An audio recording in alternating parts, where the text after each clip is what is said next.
sekalian yang terkasih di dalam Tuhan Yesus. Mari kita akan mulai menyelidiki akan kebenaran firman Tuhan yang diambil dari Matius pasal yang pertama ayat yang ke-18 sampai ayat yang ke-25. Mari sebelumnya kita akan berdoa terlebih dahulu, minta pimpinan Tuhan. Bapa Surgawi, kami mau bersyukur dan berterima kasih karena pagi hari ini kami boleh bersama-sama untuk kami boleh belajar tentang kebenaran firman-Mu. Biarlah Engkau membuka hati kami, memimpin kami, supaya kami boleh diberi pengertian akan kebenaran firman ini, sehingga kami boleh bertumbuh, kami lebih mengerti lagi akan rencana-rencana Tuhan bagi kami sekalian. Terima kasih Bapa, kami serahkan waktu ini sepenuhnya ke dalam tangan Tuhan. Di dalam nama Tuhan kami Yesus Kristus kami berdoa. Amin. Saudara-saudara, mari kita akan membaca terlebih dahulu supaya kita akan lebih jelas dalam membahas kebenaran firman Tuhan ini. Kita akan membacakan Matius pasal yang pertama ayat 18 sampai yang ke-25. Kelahiran Yesus Kristus adalah seperti berikut.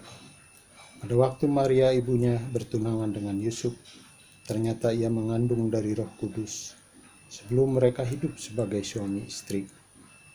Karena Yusuf suaminya seorang yang tulus hati dan tidak mau mencemarkan nama istrinya di muka umum, ia bermaksud menceraikannya dengan diam-diam. Tetapi ketika ia mempertimbangkan maksud itu, malaikat Tuhan nampak kepadanya dalam mimpi dan berkata, "Yusuf, anak Daud, janganlah engkau takut mengambil Maria sebagai istrimu, sebab anak yang di dalam kandungannya adalah dari Roh Kudus. Ia akan melahirkan anak laki-laki, dan engkau akan menamakan dia Yesus, karena dialah yang akan menyelamatkan umatnya dari dosa mereka." Hal itu terjadi supaya genaplah yang difirmankan Tuhan oleh Nabi. Sesungguhnya anak darah itu akan mengandung dan melahirkan seorang anak laki-laki, dan mereka akan menamakan dia Immanuel, yang berarti Allah menyertai kita. Sesudah bangun dari tidurnya, Yusuf berbuat seperti yang diperintahkan malaikat Tuhan itu kepadanya. Ia mengambil Maria sebagai istrinya, tetapi tidak bersetubuh dengan dia sampai ia melahirkan anaknya laki-laki, dan Yusuf menamakan dia Yesus. Bapak Ibu sekalian, di dalam pelajaran kita pagi hari ini, memang di sini ada peran malaikat yang benar-benar kita kadang-kadang tidak begitu mengerti siapakah malaikat ini. Nah Bapak Ibu, malaikat adalah ciptaan Tuhan. Tetapi ada malaikat yang berbuat dosa. Ada malaikat sehingga mereka dikutuk. Dan dia adalah iblis yang kita kenal. Tetapi ada malaikat juga yang memuliakan Tuhan. Ada beberapa catatan di dalam firman Tuhan bahwa malaikat adalah utusan daripada Tuhan. Pagi hari ini subjudul yaitu sekilas tentang malaikat. Saya ingin membagikan sedikit bahwa yang saya pernah baca, malaikat di dalam bahasa Ibrani adalah malakim, yaitu pembawa berita atau utusan sebagai perantara penyataan Allah kepada umatnya. ada 7 malaikat utama yang senantiasa siaga di hadirat Allah. Di antaranya Rafael, Uriel, Panuel, dan Gabriel. Gabriel inilah yang menyampaikan berita Allah kepada manusia. Nah, saudara-saudara, Bapak Ibu sekalian, bahwa malaikat Gabriel itu adalah yang datang kepada Maria dan memberitahukan kepada Maria, karena malaikat adalah utusan Allah. Dia membawa berita yang menyenangkan, sehingga berita itulah yang menjadi fokus bagi kita. Kita tahu bahwa malaikat juga yang datang kepada Yusuf, tetapi malaikat itu datang melalui mimpi. Di dalam Perjanjian Lama ditemukan 67 ayat menyebut malaikat Tuhan sebanyak 163 kali. Dan di dalam Perjanjian Baru ditemukan 22 ayat yang menyebut malaikat Tuhan sebanyak 49 kali. Saudara-saudara sekalian, kita adalah orang-orang yang seringkali kurang memahami apa artinya mimpi. Nah, apakah di zaman sekarang mimpi itu masih berlaku? Ya. Pertanyaan yang sering muncul pada masa kini adalah, apakah Tuhan masih menyuruh malaikatnya menjumpai umatnya? Apakah mimpi di waktu tidur masih merupakan sarana Tuhan menyampaikan kehendak-Nya? Lalu bagaimana kita mengetahui suatu mimpi berisi pesan Tuhan? Saudara-saudara, di dalam Perjanjian Lama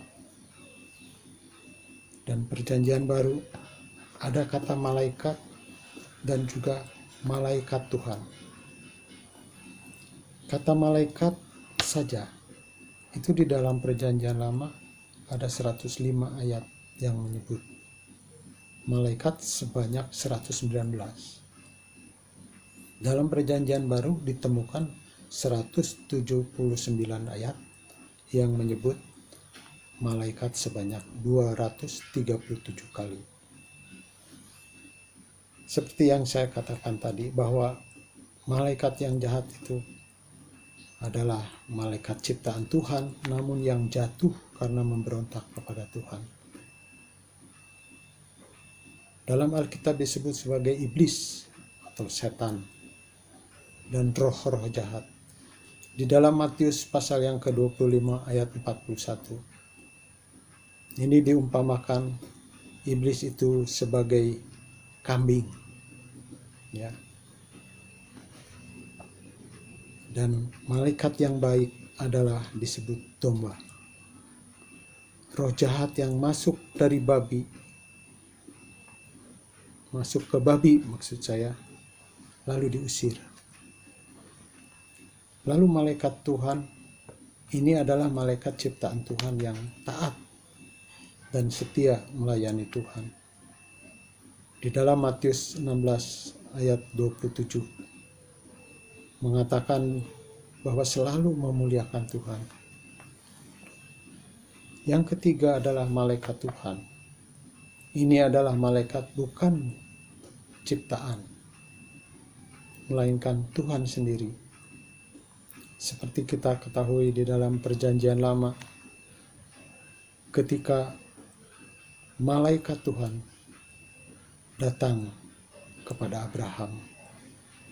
Di dalam Kejadian pasal 22 ayat yang ke-11 mengatakan seperti itu.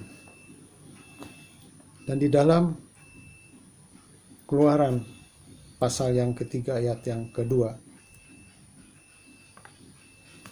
Allah, malaikat Tuhan itu menyatakan diri dalam bentuk api, tetapi tidak membakar.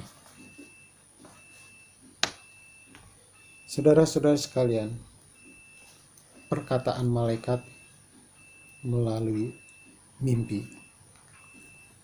Malaikat yang datang kepada Maria di rumahnya di Nazaret adalah malaikat Gabriel. Ini dikatakan di dalam Lukas pasal yang ke-1 ayat 26 sampai 28. Sedangkan malaikat yang datang kepada Yusuf itu tidak disebut namanya. Oleh karena itu, pesan Tuhan yang dibawa malaikat itu kepada Maria dan kepada Yusuf adalah malaikat yang sama. Ya. Ini menurut para sarjana Alkitab. Di dalam Matius ayat pasal yang ke-1 ayat 20 disebutkan, tetapi ketika Yusuf mempertimbangkan maksud itu, malaikat Tuhan nampak kepadanya dalam mimpi dan berkata, Yusuf, anak Daud, janganlah engkau takut mengambil Maria sebagai istrimu, sebab anak yang di dalam kandungannya adalah dari Roh Kudus. Itu bukan mimpi di siang bolong, ya. Artinya Yusuf bukan sedang berhalusinasi, saudara.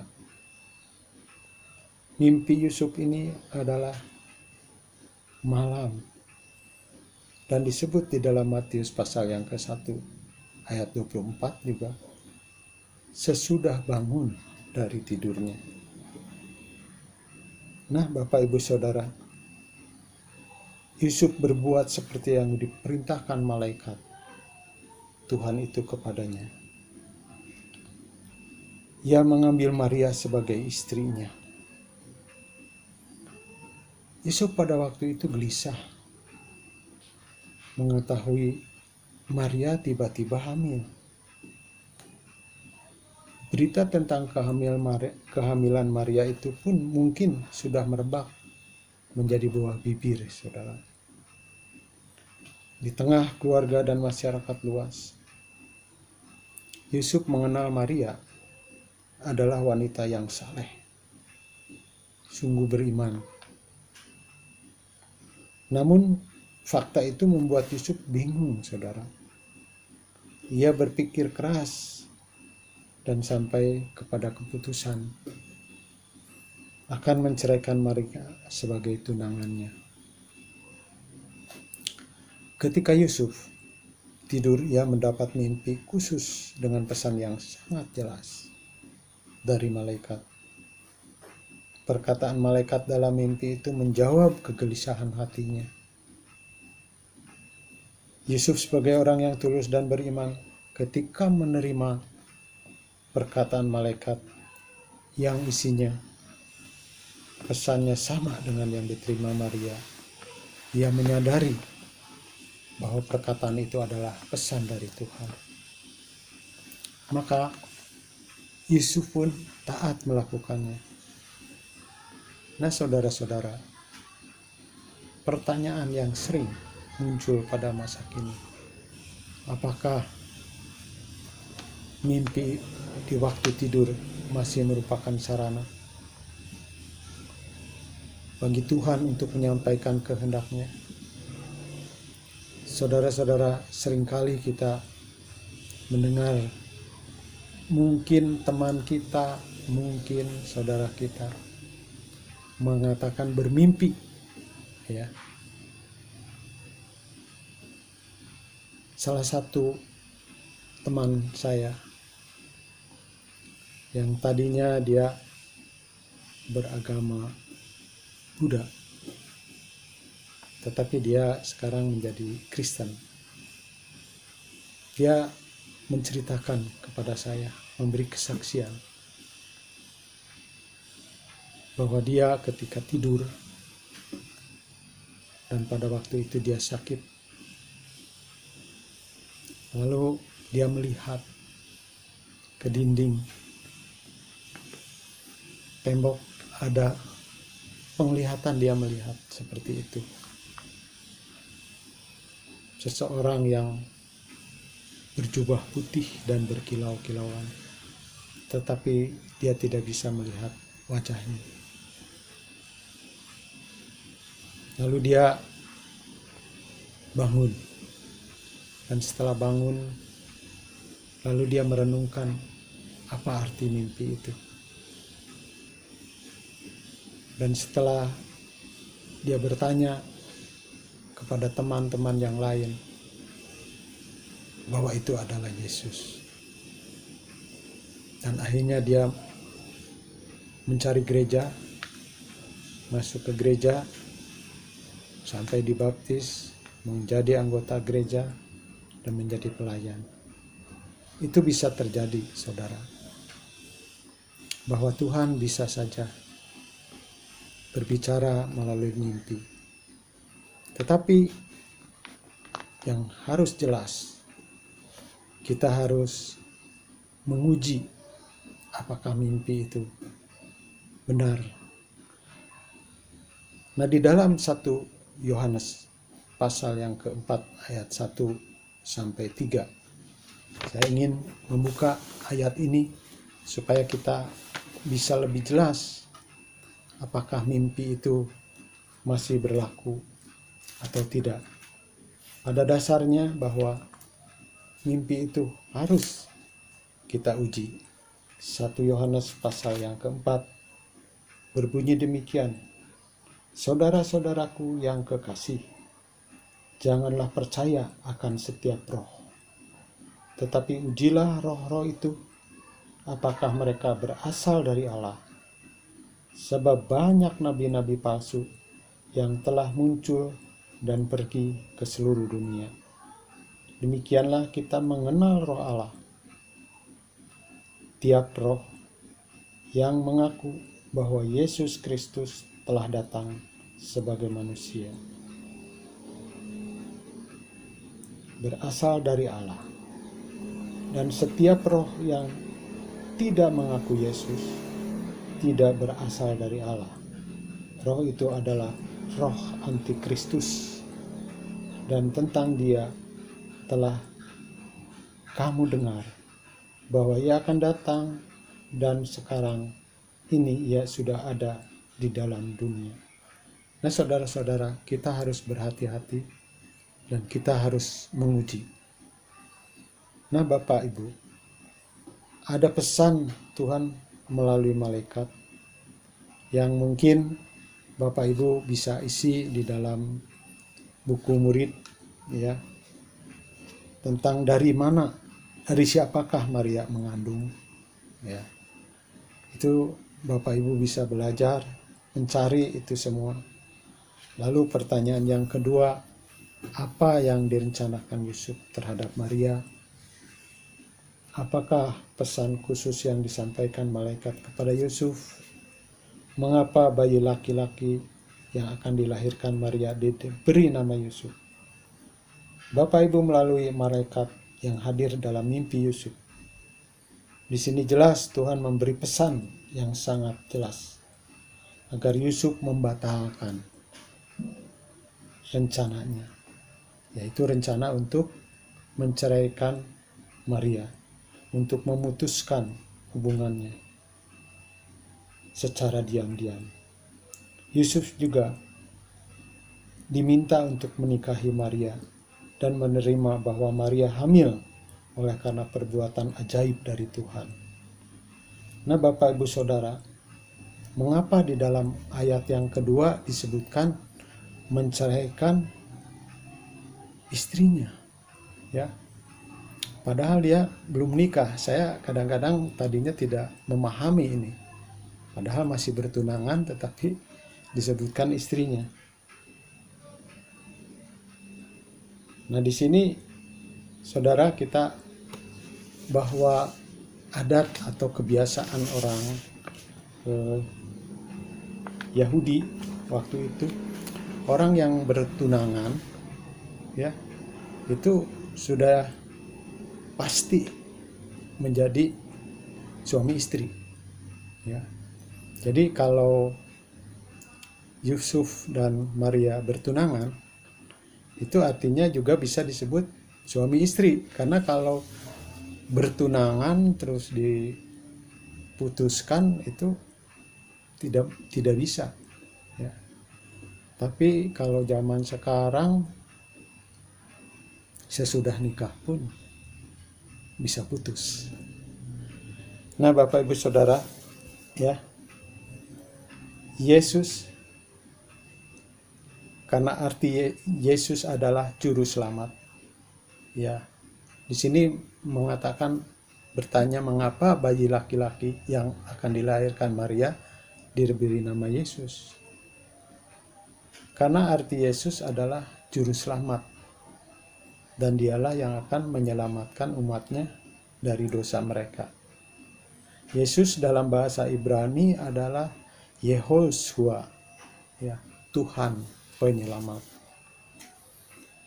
Nah, Bapak Ibu Saudara sekalian, di dalam pelajaran kita pada pagi hari ini ada beberapa hal yang harus kita terapkan dalam rangka memperkaya pemahaman sekaligus menumbuhkan iman kita.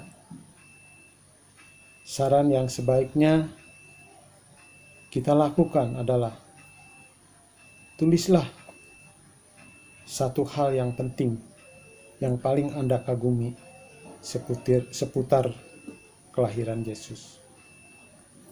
Yusuf berbuat seperti yang diperintahkan malaikat Tuhan. Yusuf taat kepada perintah Tuhan yang disampaikan melalui malaikat Tuhan. Dalam kisah hidup kita, saudara dan saya, perbuatan Tuhan seperti apa yang paling saudara dan saya kagumi? Di sini saya menuliskan bahwa Tuhan selalu menepati janjinya dengan kelahiran Yesus, Sang Juru Selamat dunia. Yang paling saya kagumi bahwa Tuhan mengampuni dosa manusia yang mau bertobat dan percaya kepadanya.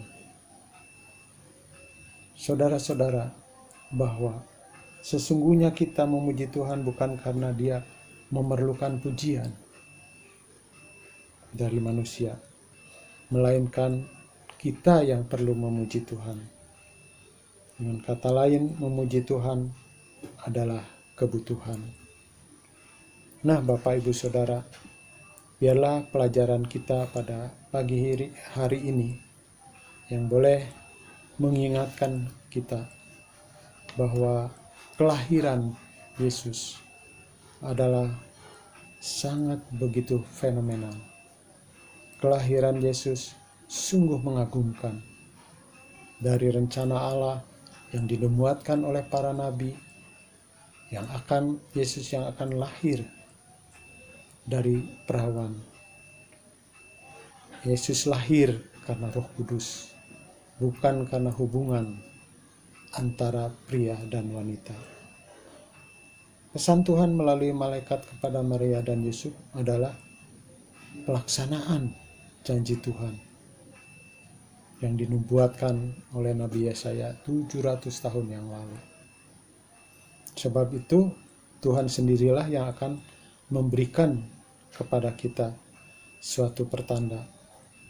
Sesungguhnya seorang perempuan muda mengandung dan akan melahirkan seorang anak laki-laki, dan ia akan menamakan dia Immanuel.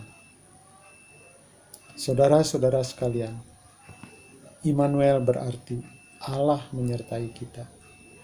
Hal itu menegaskan bahwa Yesus adalah Allah itu sendiri yang menjelma menjadi manusia. Sebagai manusia, dia diberi nama Yesus. Arti nama Yesus adalah Tuhan Juru Selamat, karena dialah yang akan menyelamatkan umatnya dari dosa. Baik, Bapak Ibu, mungkin Bapak Ibu bisa berdiskusi dengan teman dan gurunya masing-masing. Mari kita akan tutup pelajaran kita pada pagi hari ini dengan doa. Bapa, terima kasih Kalau pagi hari ini kami boleh diterangi oleh kebenaran firman Tuhan mengenai kelahiran Yesus Sang Juru Selamat, mengenai malaikat Tuhan yang menyampaikan berita kepada Yusuf, juga kepada Maria. Sungguh Tuhan, ini adalah satu peristiwa yang begitu fenomenal, begitu ajaib, karena Engkau lahir bagi dunia untuk menyelamatkan kami dari hukuman dosa. Kiranya firman Tuhan ini boleh menjadi satu kebenaran di dalam kehidupan kami. Terima kasih Bapa, Kau mengampuni akan dosa-dosa kami. Karena di dalam nama Tuhan kami Yesus Kristus kami berdoa. Amin. Terima kasih.